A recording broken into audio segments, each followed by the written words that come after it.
Moi, j'avais 19 ans, je ne pensais pas du tout à être arrêté. En tant que juif, on s'était fait recenser comme il avait été demandé. Non seulement on était dénoncé parce qu'on était juif, mais on était communiste. Un monsieur de la préfecture est venu nous prévenir qu'il serait préférable d'aller en zone libre. Le problème de la zone libre, évidemment, il y a le passage de la zone occupée à la zone libre, et mon père n'a pas voulu qu'on soit tous ensemble, donc il nous a partagés en 4 groupes. 2 groupes, aucun problème. Un groupe, un problème qui aurait pu être grave, mais qui s'est en fin de compte bien terminé. Et le groupe où j'étais, avec 2 de mes sœurs, on arrive à Angoulême, c'est là qu'on devait retrouver notre passeur. Et dès que le train a quitté la gare, toutes les issues du buffet de la gare sont surveillées. Gendarmes français, gendarmes allemand, plus personne ne peut ni entrer ni sortir. Et là, il y a eu un contrôle. Et ce que je pense, c'est que notre passeur a été dénoncé. Et donc,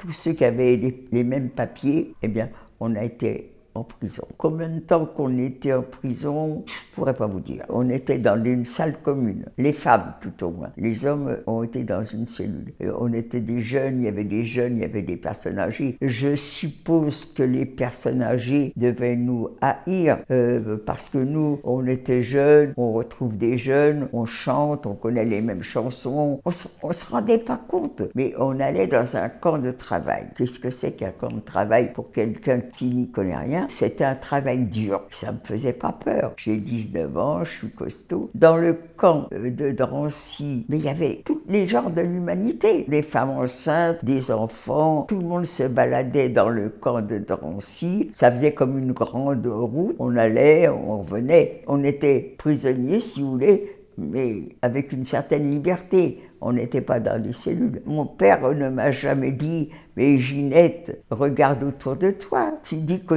on va travailler en usine. T'as vu cette dame? Elle est tellement maigre.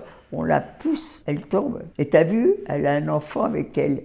Quel âge il a? 8 ans. Et on a arrêté pour travailler. Mais Ginette, arrête de rêver. Moi, j'ai peur. Jamais il m'a dit ça. Je voyais ce qu'il voyait et j'étais aveuglée par les nazis qui disaient qu'on allait aller dans un camp de travail. Et ça me faisait pas peur. Et oui, quand on a été embarqué dans le train, la seule chose que je me rappelle, c'est qu'il y avait un seau, on l'avait mis dans un coin du wagon. Ce seau, c'était certainement pour faire ses besoins. À côté de ce coin, il y avait des gens qui étaient assis. Et quand le seau a commencé à se remplir, elle recevait des éclaboussures. Ça fait qu'à un moment donné, ils ne voulaient plus qu'on s'approche. Et ceux qui avaient des besoins, qu'est-ce qu'ils faisaient? Sous eux. Ça fait que dans ce wagon, on n'avait pas de fenêtre, donc il n'y avait pas d'air. On était dans l'obscurité. C'était une puanteur terrible. Et quand on est arrivé, les portes ont été déverrouillées, un air froid a pénétré. En une seconde, les mauvaises odeurs ont disparu. Mais en même temps, on voulait récupérer les bagages.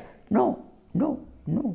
Il fallait descendre immédiatement. Et j'entends des hurlements, des commandements. On me donne la traduction. Le camp n'est pas à l'endroit où on s'est arrêté. Il va falloir marcher. Si vous êtes malade, vous avez du mal à marcher, on a mis à votre disposition des camions. On les voyait, les camions. Papa, Gilbert, prenez le camion. Eh bien, ils m'ont écouté. Ils ont pris le camion. Et nous, on est partis à pied. Et quand on est arrivé dans le camp, on a su que d'avoir pris le camion, c'était pour mourir.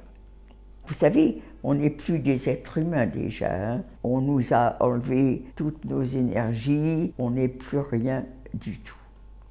Et une fois, j'ai vu un robot dans un magasin boulevard Beaumarchais. Et quand j'ai vu ce robot, alors qu'il n'y avait rien qui le commandait, j'ai dit voilà, on était devenus des robots. On dormait dans des espèces de niches et vous aviez des paillasses, on est 2 par paillasse, on dormait tête bêche. Et à peine dormi, je crois qu'il fallait tout de suite se réveiller, sortir pour l'appel. Et nous, malgré qu'on était mal habillés, on ne dort pas tout habillé. Donc le temps de récupérer les affaires et de sortir, on était trop en retard. on a toutes reçu des coups. Donc on a compris, il ne fallait pas se déshabiller. On travaillait, on se recouchait. Les besoins, il fallait les faire quand on vous y emmenait, le matin, à 1h, le soir, et encore à 1h, pas toujours. On n'était plus des êtres humains. La personne qui était directrice d'un grand magasin et celle qui était femme de ménage, on est à égalité. Tous les travaux étaient très très pénibles parce qu'on dépendait des capots. Je ne sais pas où les nazis les dégoûtaient. De toute façon, elles étaient capots et c'est elles qui nous ont fait souffrir. Mais il faut reconnaître que c'était sous les ordres des nazis. J'ai entendu un qui disait « Mais je n'ai jamais touché un juif ». Ah oui, t'as raison, ils donnaient des ordres. Pour garder leur place, elles en faisaient plus que les nazis peut-être nous auraient fait. Moi j'ai installé les rails qui emmenaient le train jusqu'à l'intérieur du camp. J'ai fait des routes. Sous les coups et la peur des coups, vous arrivez à faire des choses impensables.